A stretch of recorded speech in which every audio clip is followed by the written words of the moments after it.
آپ کا سیاسی مطالعہ کمزور ہے، آپ مضبوط کیجئے، آپ دلائل کی دنیا میں آئیے تو پھر سمجھیے بہت سی چیزیں ایسی ہیں جو قابل گرفت ہیں آپ کی بات کی، تو آپ کچھ سوچئے کہ معاملہ کیا ہے۔ مولانا میں ایک جملہ کہتا ہوں، یہ آپ کی وائس ہے، آپ کی آواز ہے، آپ ہی نے فرمایا تھا کہ عمران خان نے اگر کسی قادیانی کو مشیر خزانہ رکھا ہے تو آئینی طور پہ جائز ہے۔ ہمارے جو وزیر اعظم ہیں عمران خان، انہوں نے عاطف میاں کو اقتصادی امور کا مشیر بنایا ہے۔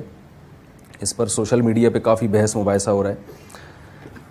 تو جو عمران خان نے جو یہ کام کیا ہے تو اگرچہ آئین کی روشنی میں تو اس پہ انگلی نہیں اٹھائی جا سکتی، قادیانیوں کو وزیر اعظم بنانے پر پابندی ہے، صدر بنانے پر پابندی ہے، لیکن ویسے کوئی بھی عہدہ ان کو دیا جا سکتا ہے قانون کی روشنی میں، تو قانون کی حد تک تو یہ بات ٹھیک ہے۔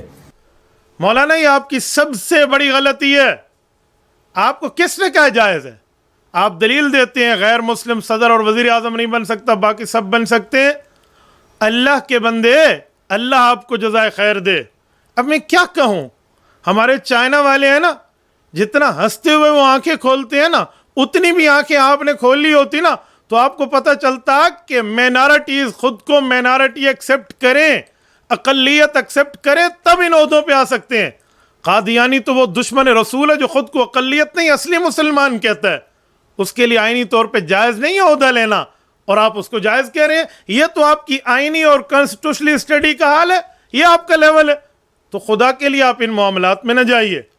میں نے کہا نا، میں بھائیوں والا گلہ شکوہ کر کے کہوں گا، فیس بک پر بیٹھیے، یوٹیوب پر بیٹھیے، بسم اللہ کر کے شادی کے لطیفے سنائیے، گپ شپ کیجئے، دل بہلائیے، لڑکوں کو انٹرٹین کیجئے، بس اس طرح کے معاملات اور مسائل فضائل میں آپ چلائیے۔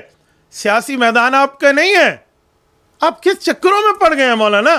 عمران خان کا نہ مجھے نہیں پڑتا میں نے کبھی ووٹ دیا ہے۔ آپ کہہ رہے ہیں مجھے یاد نہیں ہے کہ میں نے اس کو ووٹ دیا ہے یا نہیں دیا۔ کتنے ہزار الیکشن پی ٹی آئی نے آپ کے کراچی سے لڑے ہیں کہ آپ کو بھول گیا، آپ کو یاد نہیں ہے کہ آپ نے پی ٹی آئی کو ووٹ دیا یا نہیں دیا؟